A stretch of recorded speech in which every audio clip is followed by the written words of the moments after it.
And 5, 4, 3, 2, 1. Ladies and gentlemen, boys and girls, it is a COVID Christmas around these parts. Ooh-wee. It's a JB and Benny Blue review podcast for your listening pleasure. Please join us on social media at JB and Benny Blue. We are on all streaming platforms. Head over to jbandbennybluereview.com. There it is right on the phone. Make sure you hit that follow button and get some merch, baby. Get some merch. We are running the special Super Kyler shirt. We got to get one for Sean, JB. A Super Kyler shirt, Christmas gift for Sean. Got to get a Super Kyler for Sean. Sean, you look good in that. Super I'm not gonna lie. You look good in that shirt. You look good. I know. For sure. We got your Christmas gift. Super Kyler shirt, Birdgang all day. It's with the promo code Birdgang. Get 20% off. We're doing a holiday special. You saw the Cyber Money getting some sales, and we're running it again starting after this episode through Christmas. Make sure, folks, we saw a lot of our Valley of the Sun faithful checking it out. So make sure you click through them and make sure you buy. And yeah, man, we're on all streaming platforms, including casualsports.com, KSRN Arizona. We're through another 4 games, and that means we are joined by the special Birdgang correspondent, Mr.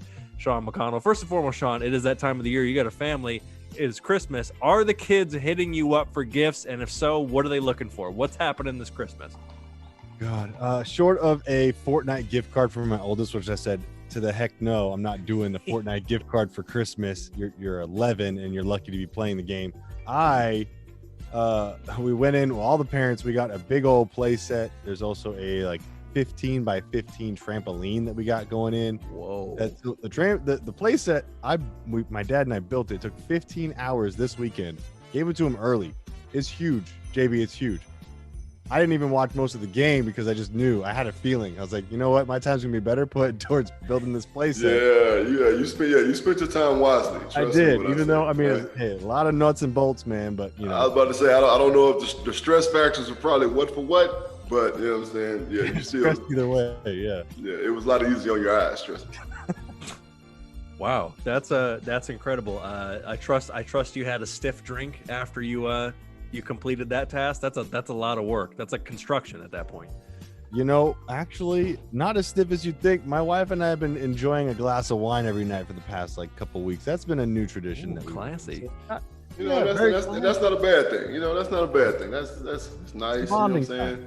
Yeah. Especially if it's white wine, it helps you sleep better, right? You know what I'm saying? The red wine makes me go to sleep like a baby, man. The red wine. Oh, okay. Red wine gives me a little acid reflux. Yeah, a little acid reflux, if you will. That white wine is just, you know what I'm saying? It's refreshing.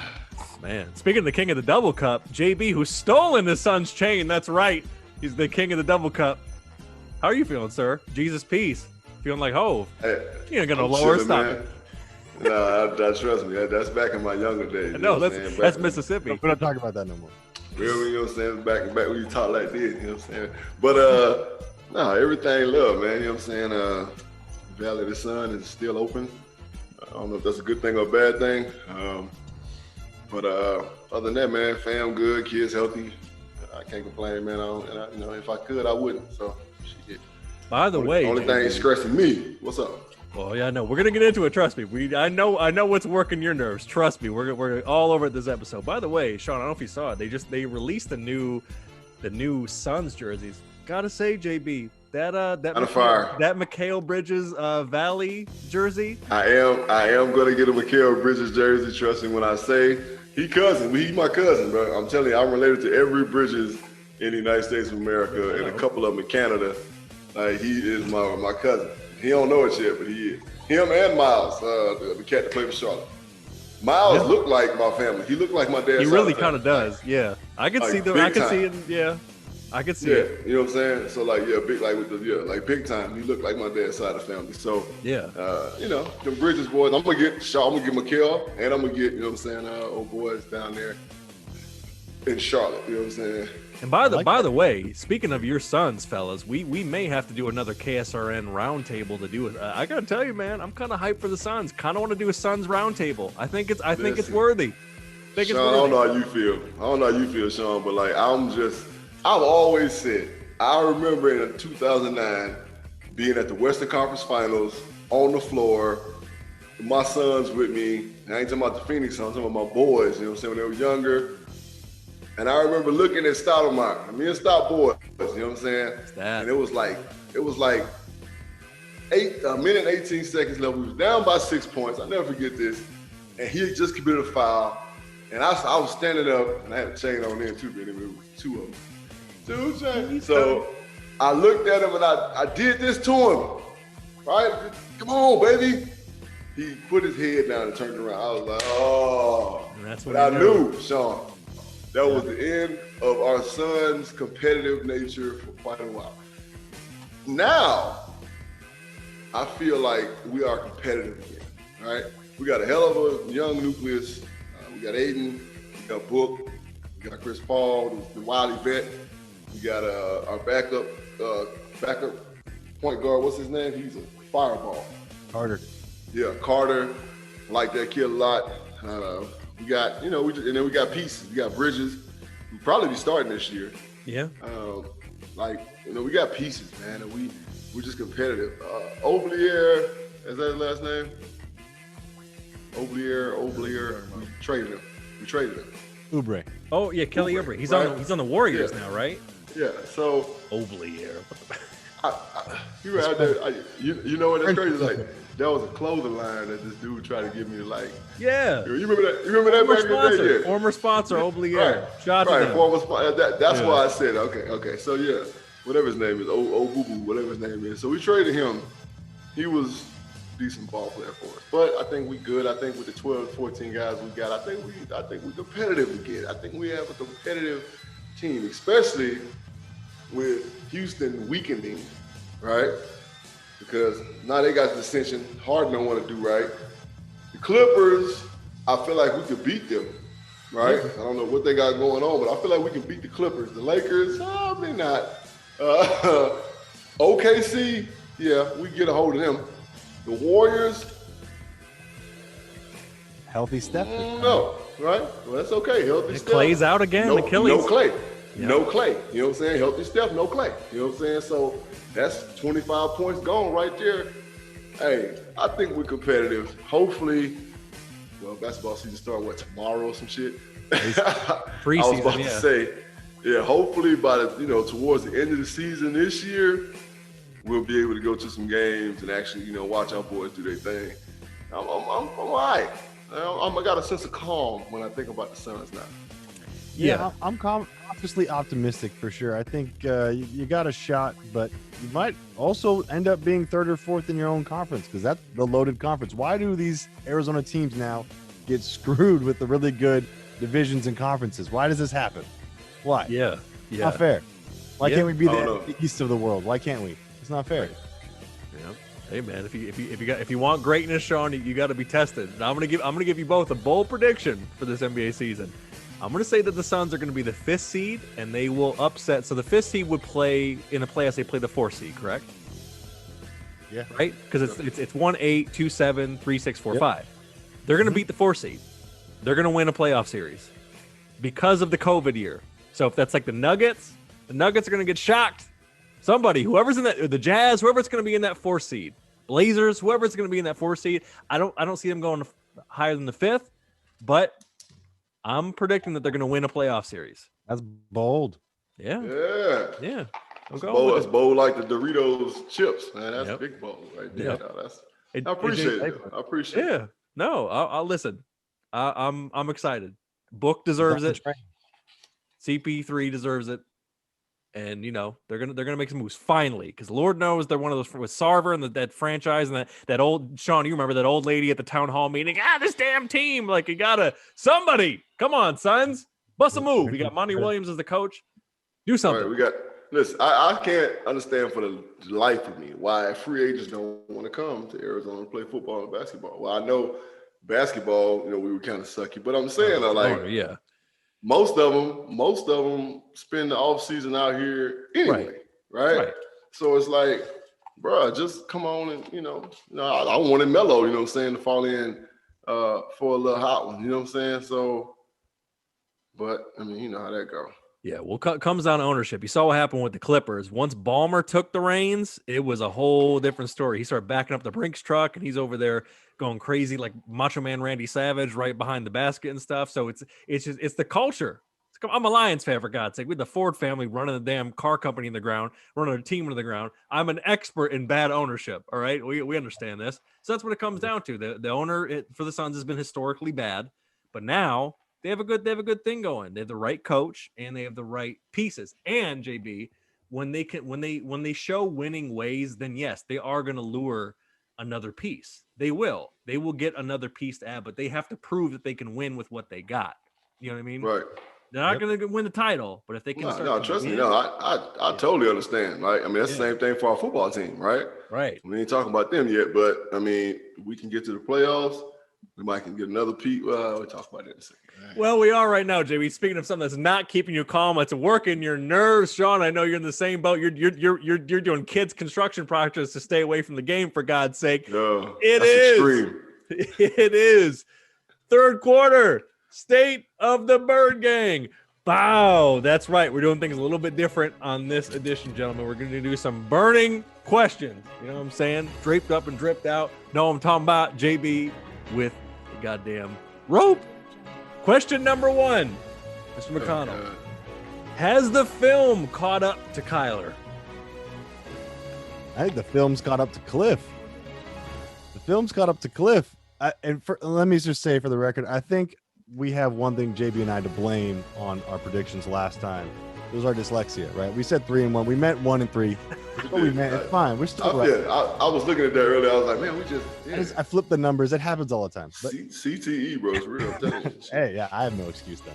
I think, the tape has followed up with Cliff. The blueprint hasn't changed for him. We talk about this almost weekly. He's doing nothing offensively, scheme-wise, to change anything, to change it up. We stopped going horizontal for a little bit, and he went right back to it. It's his safety blanket. He looked like Linus from the Peanut Gang. I mean, it's not working. You have to do something to change, and he's not that innovator right now. And we're putting a lot on a second year, not even an assistant in the NFL type guy. But at what cost is this going to be to your personnel?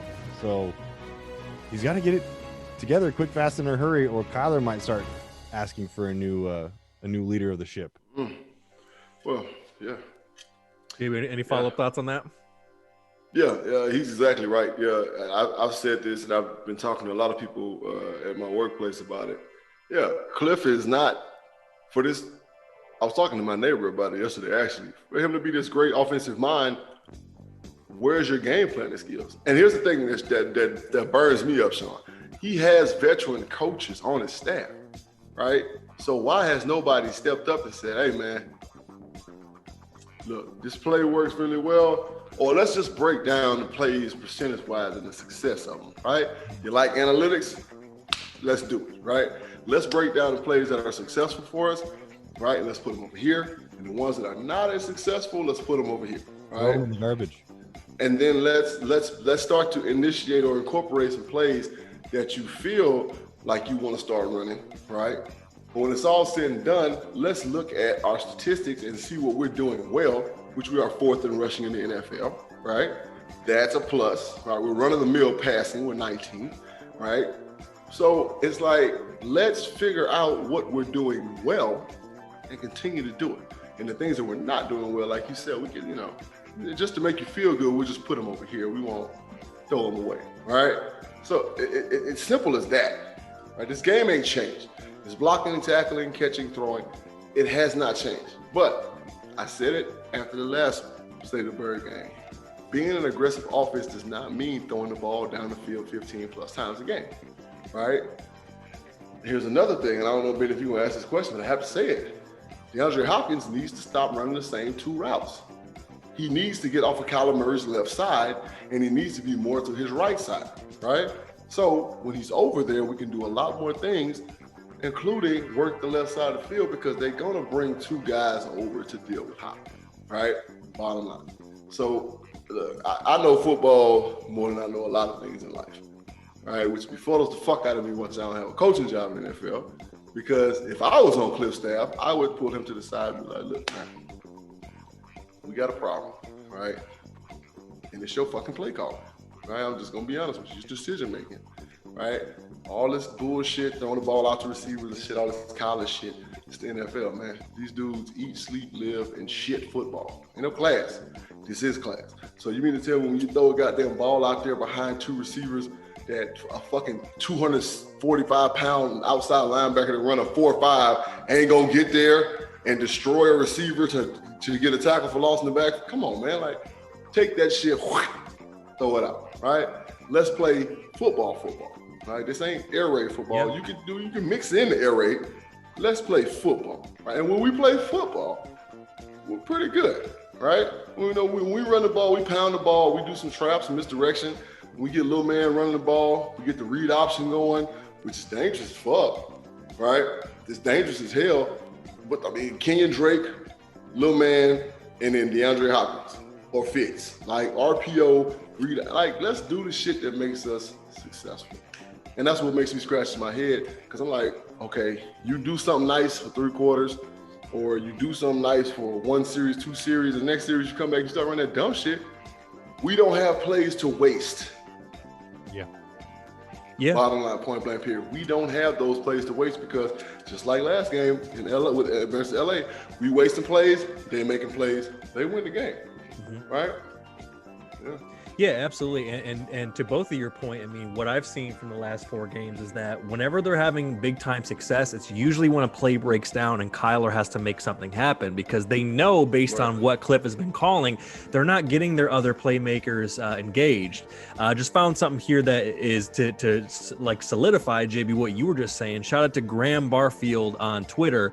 He broke down DeAndre Hopkins' route tree on the last 3 games. He lined up on the right side 1 time, and almost every route is an out route or a comeback. Like against LA, 8 receptions, 52 yards, a touchdown. What? Then against New England, 5 receptions, 55 yards, no touchdowns. Then the next game, so against Seattle, 5 receptions, 51 yards, no touchdowns. It's the same shit. He's lining up on the left. It's all shit to the sideline. The dude is a game breaker. Take him over the top. Get him a post. Listen. Listen, he needs to be all over the field. Right. Because he is going to take 2 people with him wherever he goes. Right? You talking about doing this all fucking game? That's all I'd be doing if I had Hop. Right? Eventually he's going to get open. Like you said, Benny, he's a game breaker. So he'll catch the ball for 15 yards and go 45. Right? Yep. We can't keep him on the left side and just continue to dink and dump to this dude and depend on who. Yep. Who are we depending on at that point? You know what I'm saying? They figured out our game plan. They figured it out. We're going to go out to Hop, and eventually we're going to try to sneak somebody down the seam. Like, I could put 4 linemen out there, and we could cover that. Right? I could put 4 more athletic linemen out there, and we could cover that. Like myself, right? You know what I'm saying? So, come on, man. Like this. Yeah, exactly. You playing checkers, Cliff Kingsbury playing checkers, and everybody else playing chess. Like, that's just what it amounts to. Bingo. There you go. Next question for JB. This goes back to how the Birdgang has lost recently, even going back to Miami. Miami lose 34-31. They beat the Bills, Hail Murray, arguably play of the year, exciting football.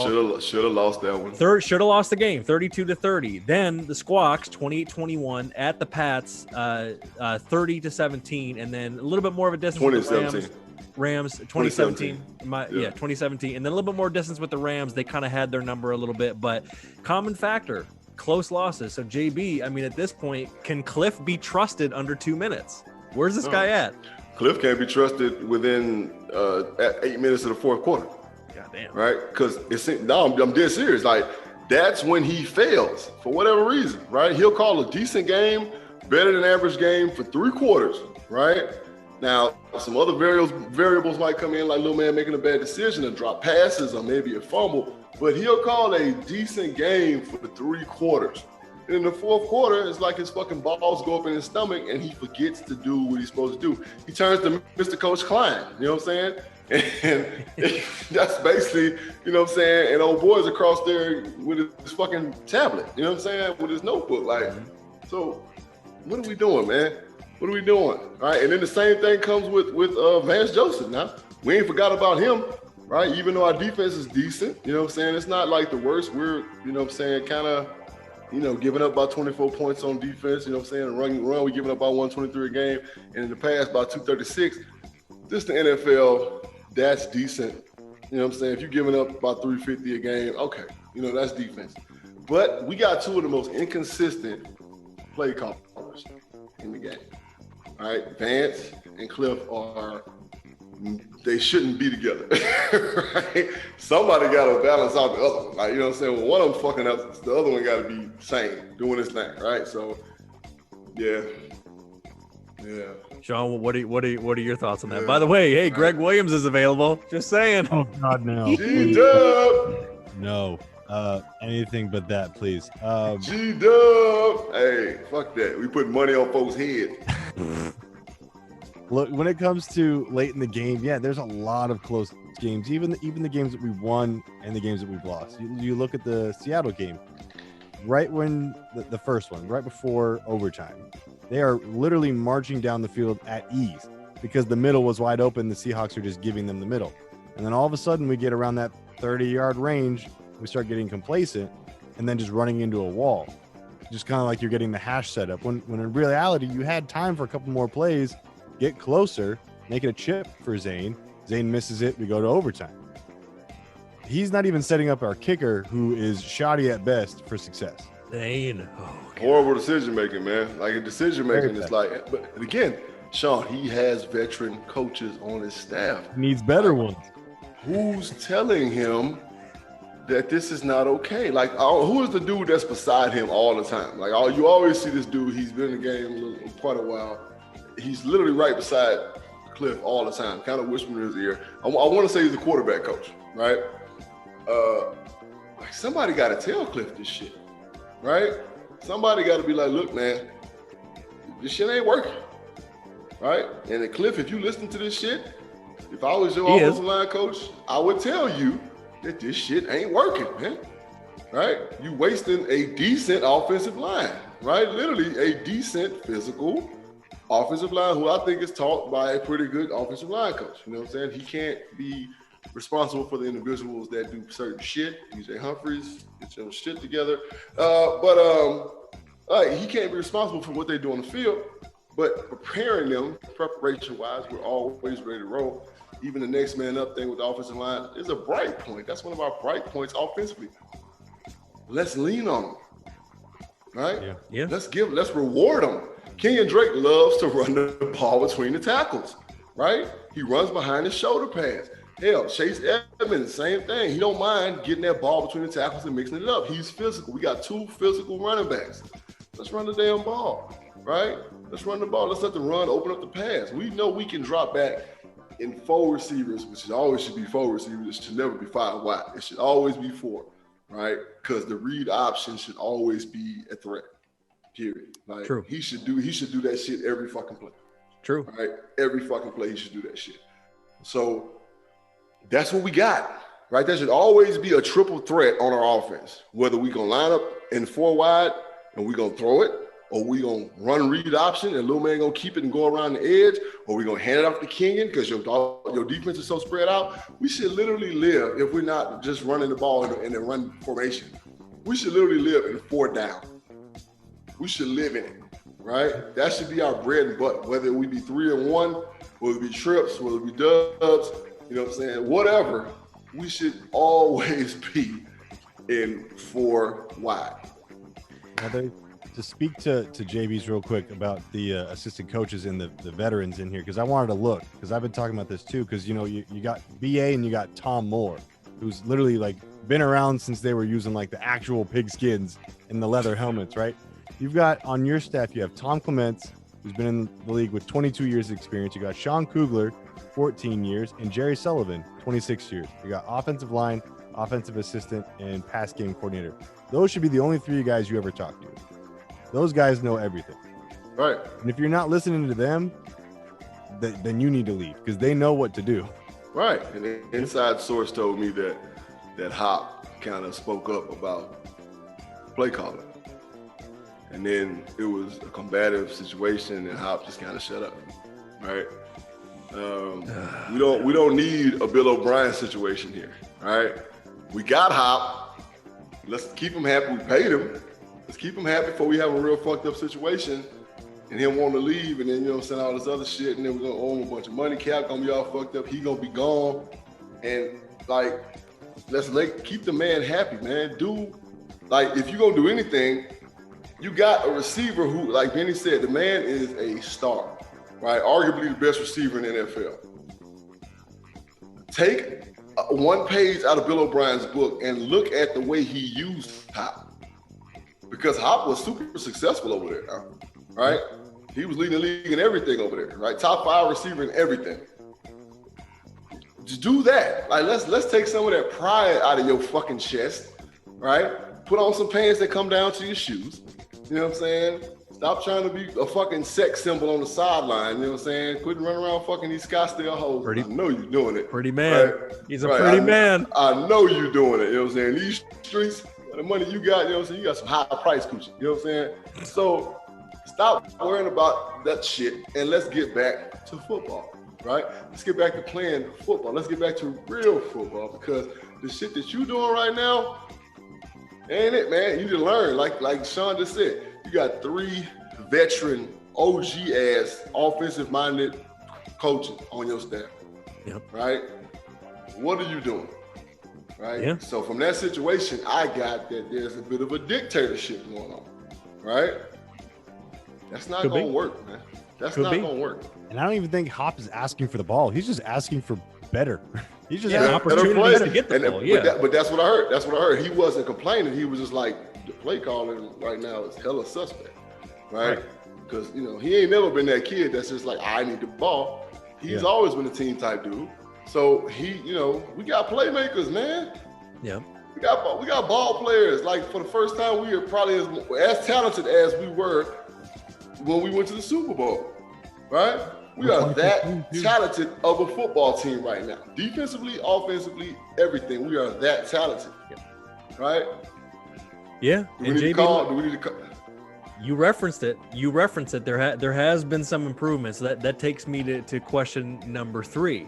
Now, these two in particular, it's nice to see considering where they were just a season or 2 ago. You got Budda Baker leading the team in tackles at 94, and you have Hassan Reddick leading the team in sacks with 5. So, Sean, the question is, considering kind of some of the expectations that were created as the season went along this year, do you still consider it progress if this team ultimately doesn't make the playoffs?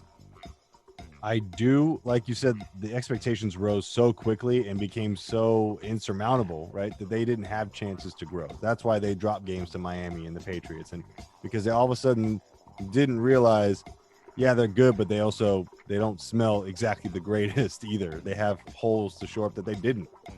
I think it would still be a success, but if they made the playoffs this year, it might actually hurt next year. Because if this stuff doesn't get addressed again, and now you're expecting, okay, you lose in the wild card. They're expecting now maybe a conference championship game next year. That's just how those expectations go. And with now still, again, with a coach who hasn't been in the NFL before, and he's been in it for 2 years now, year 3, he has to make big jumps, like how to manage a clock type jumps. This is stuff you should know by now. Basically, right? The fuck. So, I mean, the expectations should be even keeled. I think when we saw the losses, we really knew who this team was. We just didn't want to believe it. We saw the Bills. We saw the Niners in week 1. We saw Seattle on overtime. We're thinking, okay, sky's the limit. When in reality, losing to Detroit, losing to Miami and the Patriots are things that just kind of go, that was actually kind of more who we are. We play down a lot more than we should. Right. GB, what do you think as far as measuring progress? I hear what Sean is saying about the playoffs, but I mean, it shouldn't have to take that. You know what I'm saying? The NFL is a constant evaluation, right? Day to day, play to play, game to game. It's a constant evaluation, and there shouldn't have to be a make or not make the playoffs for us to be like, okay, yada, yada, yada. You have to go back after every season and say, like I said before, what did we do good? What did we do bad? What were our best attributes? What were our worst enemies? And you got to correct that stuff anyway, right? You have to. That's every NFL team that do that every year, right? So if we went to the playoffs this year, I think it'd be great because we could then use leverage, like we said earlier, to attract another big name. Yeah. Right. Probably defensive line wise. Right. We need somebody to just really make hay. Fletcher Cox, I'm pretty sure he's not very happy in Philadelphia right now. Right. You know what I'm saying? With all that shit they got going on. Right. It's a lot of defensive linemen that we need, because we need guys that can get pressure on the quarterback with 4 rushing. Right. Chandler's going to be back next year. Hassan Reddick, of course, is going to be around. I don't know what they're going to do with DK3. He should still be here. He's been a little injury ridden. And then, you know, they got pieces on the outside, but the inside, we got Corey Peters, you know what I'm saying? Like, we brought in old Fat Booty from Cincinnati, which I think was a hell of a pickup. The defensive lineman with the long hair, the Samoan cat, Polynesian cat, whatever his name is. And then the young Polynesian kid we drafted. Like, we just need another big name defensively on the D-line, run stopper, and somebody who can beat a man one-on-one and pass rush. And then offensive line-wise, we need one more good offensive lineman, like Rock. Sneezy cool, but he's not that guy. DJ Humphries, I ain't never been sold on. I think they just kind of did that to save face, paid him, which is crazy to me. But he needs more guidance than anybody, right? He does too many dumb fucking things. You know what I'm saying? So, yeah, question-wise, you know what I'm saying? I think the playoffs would be great for us. That way we can have leverage to get some better free agents in. But that evaluation process has to happen week to week. Shit. Yeah. That's what NFL teams do. I've never been on an NFL team that did the same thing week to week. I've never been on an NFL team that did the same. Now, we might run the same play but different formations based on what defense they run. We might run it at different times, right? Like, we ain't running on first down, you know. So anyway, it's like certain, you got your bread and butter, right? You got your bread and butter, but you got to switch your formations, you know what I'm saying? All that stuff based on the team that you're playing and what their scheme is and what their strengths and weaknesses are. Like, that's got to happen every week. And we're not doing that. It don't seem that way. Offensively, definitely not. Very clear, yeah. And JB, look, you took me to my final question. You kind of answered it, but I am curious because this team, like Sean said, to kind of when you kind of saw who they really are, it kind of reeked of 1 year away. But I think that's fine. I think that's, like you said, I think that's a better scenario than kind of thinking that they got a Benz when they really got a hoopty. You know what I mean? You would rather do that. So, as you guys know, young DUI himself, Steve Keim, is known to make a move. He moved off of Rosen and Wilkes. He made the trade to get D-Hop, so he can make moves. So JB, final question for you is what is going to be that major move that Keim is going to make to help? I would say help Kyler and Cliff. What do you think that move is going to be? Because something's going to happen. He's going to do something. Yeah, something definitely going to happen. I don't know. I think there needs to be a conversation, honestly, between Keim, Cliff, and Mike Bidwell about Cliff calling plays next year, right? I don't think he needs to call. I don't think he needs to call plays next year, right? Because he's not having success as a play caller, right? Now you got the head coaching job, all right? Now let's get back to that just real quick. Head coach of the most penalized team in the NFL. We didn't even talk about that yet. Yeah. That's got to be addressed, right? That means that everybody's too cool. But again, that goes back to what I said earlier. Pull your fucking pants down, put your pants on that fits you fucking all the way to your shoe.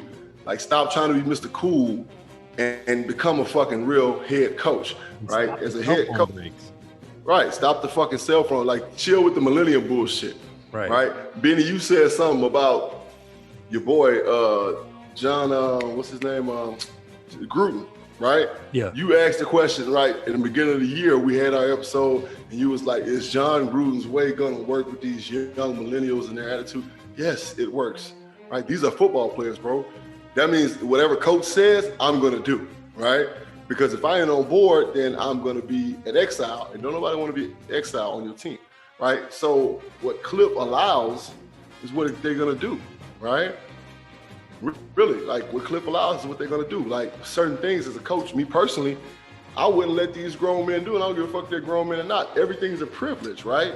So dressing like a bum on a business trip, we're not gonna do that anymore, right? we're gonna be professional. We're gonna wear suits. Like, you make all this goddamn money. Stop spending your clothes. Start spending your money on bullshit and get a suit. It could be a Euro suit. I don't give a fuck, tie, no tie. But you're gonna wear a jacket and some fucking slacks, right? We on a business trip, right? Mindset.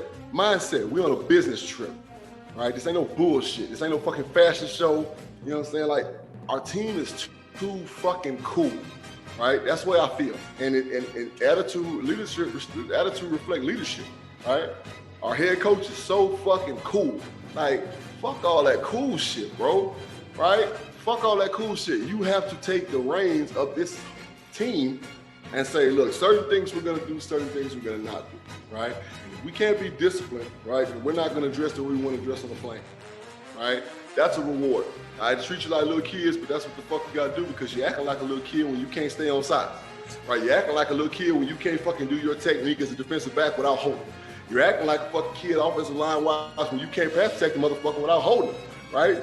You acting like a kid running backs, receivers when you fumble the goddamn football, right? You acting like a kid when you throw bullshit ass picks, right? So come on, man. Like, this is grown man business, right? Grown man been like Big Boy said at ATL. What I say? Grown man business, right? This grown man business. So treat it like a business and stop treating this shit like Instagram, bro. That's what I feel like. We got an Instagram team. You know what I'm saying? LinkedIn. We shouldn't be Instagram. We should be LinkedDn. Right, basically, you know what I'm saying? LinkedIn, straight up LinkedIn profile picture with the slide. Right. Sean, what do you think? JB's saying a major move in like a culture sense and a play calling sense, but do you think it's going to come in the form of a signing, or do you think it's going to be more along the lines of, no, we got the talent here, you just got to switch up your approach? I like the idea that JB brought, because I think that Keim and Bidwill tried to do that with BA, and that's ultimately why BA is like, okay, well, bye, because you're not going to tell me what to do. And we all understood that because we all knew that was the deal when BA came. So they can do that. I think they might do that. I don't think Keim's afraid to do that. I don't know if he will at this point.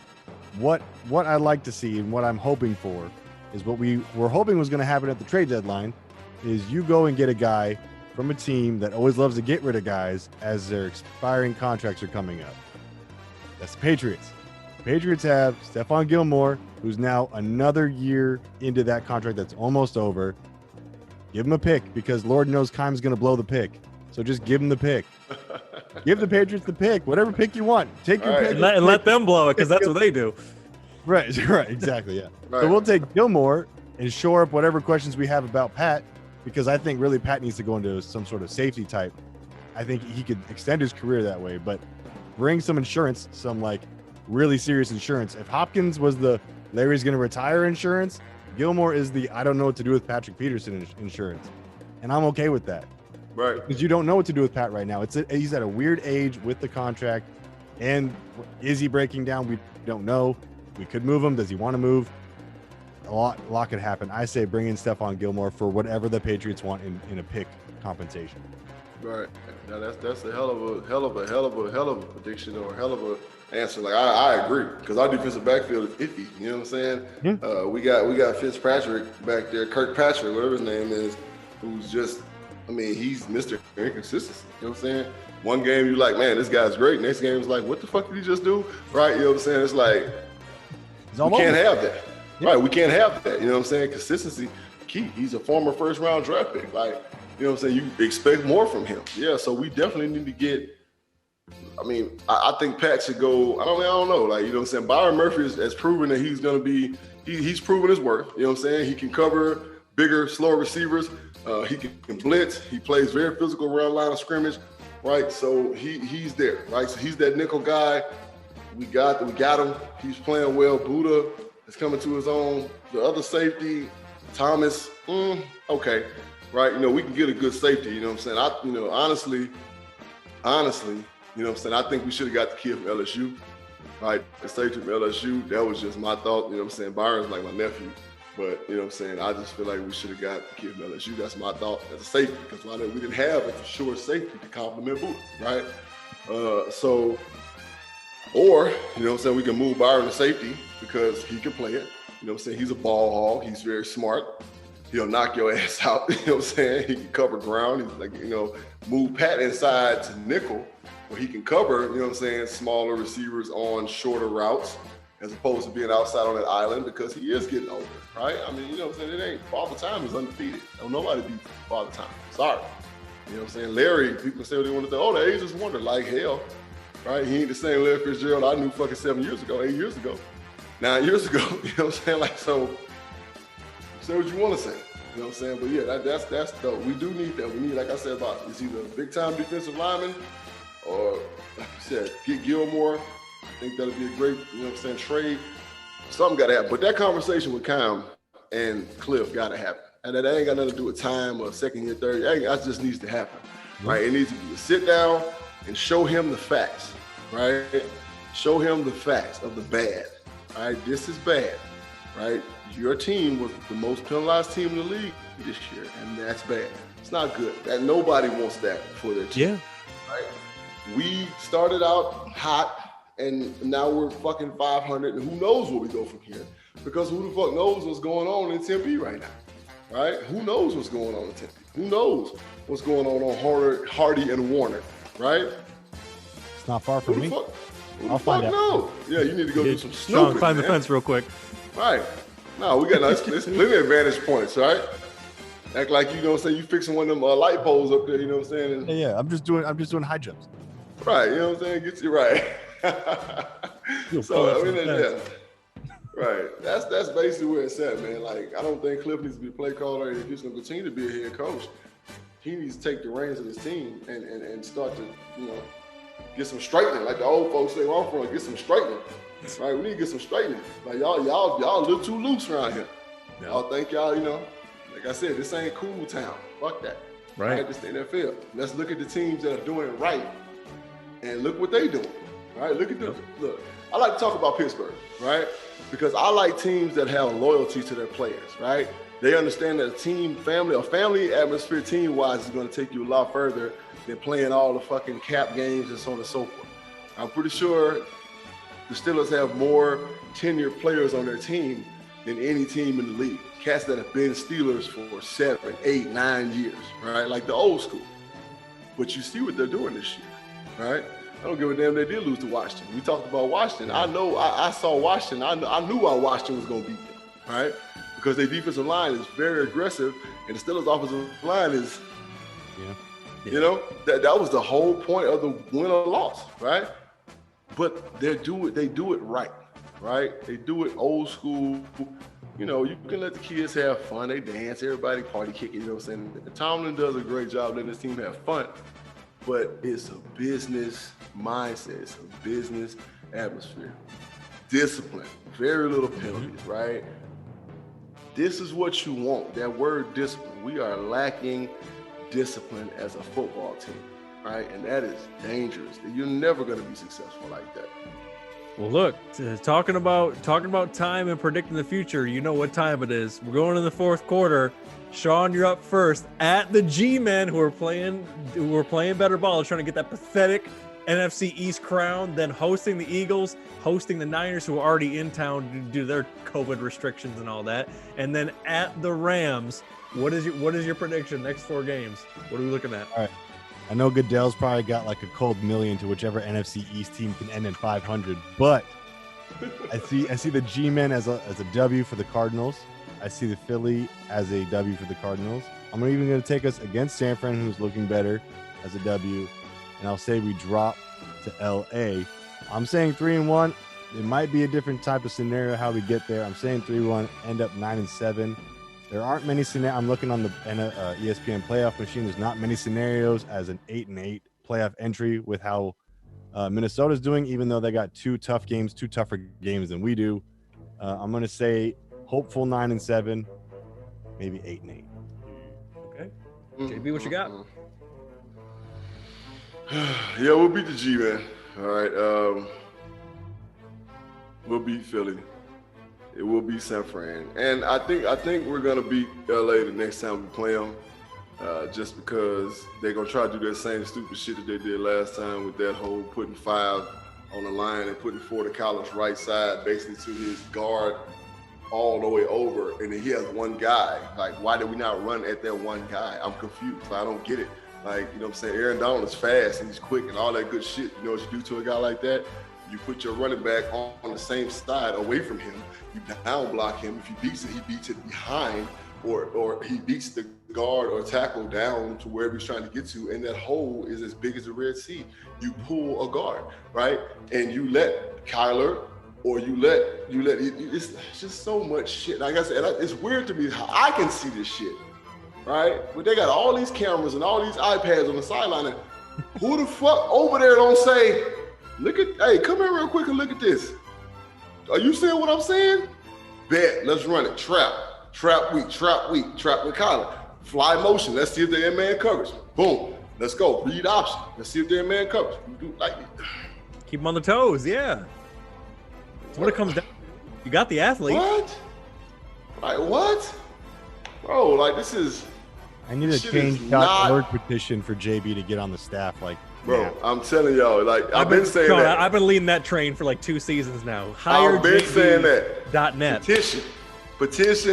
You saw the hashtag I put on Twitter? JB NFL O-line coach 2020. Right? Yeah. Remember you posted that shit on Twitter, and I said I was Jeremy Bridges and I approved this message. Mm-hmm. Yeah. Yep. Hell yeah. That was for the Giants. Yeah, that was when the Giants. Right, yeah. Fired Somebody the guy. please put me on something. Man, put me on. Put your boy on. Man. Yeah. Let me do this. The eyes are too good. Look, I'm saying 3-1 as well. I actually think I think they're going to drop it to the Niners, but I do think they go back to LA and win that game. I think they're really going to push around the G-men, because I think that D-Hop, Cliff, Kyler come to Jesus, week of practice is going to happen this week, and Hop is going to be all over the field. It's not going to be a 15-yard out on the left hash every fucking set. It's not going to happen. They're going to have a come to Jesus moment, and they're going to take the G-men down from their whole little, we're going to win the NFC East because everyone else is trash and we're slightly better. They're not dropping 4 in a row. I'm going to tell you that.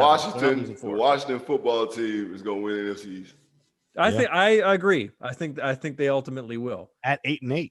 Look at that. They got 8-8. Jesus. All right. Well, hey. I told y'all at the beginning though what Ron was going to do with that team. They had too many pieces, too many weapons. No, they got the culture. They got the culture right. That much you can say. And they love Alex Smith. Even Haskins loves Alex Smith. He got his job taken. Jesus. Yes. Yeah, I mean, man. how can you not love the guy? You know what I'm saying? He's a leader, man. You know what I'm saying? Leads by example. He's a tough son of a bitch. Like, shit, hell yeah. Yep. All right. Well, we'll see Birdgang, and that's it. Our thanks to Sean. Check him out on the Neutral Zone, casualsports.com, KSRN Arizona. We love those guys. They're doing some great things, and of course, they support us. You can listen and check out the video as well on casualsports.com. JB, any final words for the reviewers out there before we get on up out of here? This wild COVID Christmas season. Logan Paul, what's his name? Oh, Jake Paul. Jake Paul. Two Pauls. Jake Paul fought Nate Robinson, people. Yeah. All right. He fought Nate Robinson, who boxed for 6 weeks to get ready for a fight. All right. Please calm down. Right. Floyd Mayweather. I'm going to say this, but it won't resonate. Don't be dumb. I think that's just kind of like beating a dead horse. Yeah, because don't be dumb, but you kind of are. Errol Spence beat Danny Garcia, right? So, right? There's levels to boxing, right? And Danny Garcia is not on that level, right? He's a good fighter. Yeah, right? He had a chance, but tough. Yeah, he had a chance, like a chance in hell, right? There's levels to boxing, and he's not on that level, right? So people relax, please. Errol Spence is great, but I still think Bud Crawford is the guy, right? What else we got? Oh, shit. I mean, we talk again before Christmas, so I ain't gonna tell everybody have a Merry Christmas and all that shit. It ain't quite there, yeah. Just don't be dumb, people. You know what I'm saying? Don't be dumb. Like, for real, like, don't be dumb. Like, I mean, COVID is still a thing. Man, just wear the fucking mask. Government, chill the fuck out with this vaccine bullshit. Everybody taking that shit. All right, so y'all can motherfucking give half the fucking world some kind of shit to fuck your whole brain up. Like, we know y'all trying to kill us, man. Relax. Like, for real. We ain't dumb. We done picked it up by now. We ain't dumb no more. All right. But other than that, man, we just appreciate y'all rocking with us. Go out and get that merchandise. Sean, we're gonna get you a shirt, man. Don't hold your breath though, because I'm a co-host of the show, and that took me forever. Hey, your merch. Hey, Trent, shout out to Trent's collab. Your order is actually on the way. They texted me. Your order's on the way. Oh, okay. Yeah. Good. I can't wait to get it so I can show the Birdgang, because it is Birdgang all day. Mm-hmm. All right. All day, every damn day, and we rock with the Birdgang. Don't ever get it twisted just because we criticize. We criticize out of love because we want our team to be better. All right. It's you shit. Yeah. Bam. Follow us on social media at JB and Benny Blue. All right, it's Twitter, Instagram, Facebook, TikTok. We got TikTok? No, TikTok. No. Go on our website at JB and BillyBlueReview.com for past episodes. Hit us up. You can also get that merch right there. Check us out on KRSN Radio, right here in the Valley of the Sun with Sean McConnell and Ed and all the homies, you know what I'm saying? Big Earl, you know what I'm saying? Shout out to you know what I'm saying? Yeah. Money making Mitch. Money making Mitch, Javon. Mitch is somewhere in the fucking Ozark Mountains right now. Yes, somewhere in parts unknown, like the Undertaker. With a fucking antenna and a walkie-talkie, you know what I'm saying? Trying to do a radio show. Yeah. Mad that the Titans lost. Oh my God. Shout out to the Browns. Motherfucker. That's fucked up. When I stop fucking with y'all, now y'all ball out. Benny. How many years we been rocking with the Browns? Yeah, and how many years they've been burning you on Savage? You know what I'm saying? First confirmed winning record since what, 07? Yeah. Or longer than that? Something ridiculous. Dog Pound is officially barking right now. You know what I'm saying? Yeah. So, yep. Shout out to everybody in the Valley, you know what I'm saying? LA be strong over there, you know what I'm saying? They got y'all locked up. I know it's going to be a rough Christmas, rough New Year's. Don't worry about it. Pretty sure we'll see a lot of y'all soon. Right? Yeah, you will. That's what they do, right? See a lot of y'all soon. Bring that shit over here to us. We already got enough of that shit. Right. Yeah. Reviewers, we appreciate it. Thanks for rocking with us. Our thanks to Sean. Thanks to the KSRN family. And that's it. We out at JB and Benny Blue, JB and Benny Blue Review.com. And until next time, this has been the JB and Benny Blue Review podcast. And we out. Peace. Yep.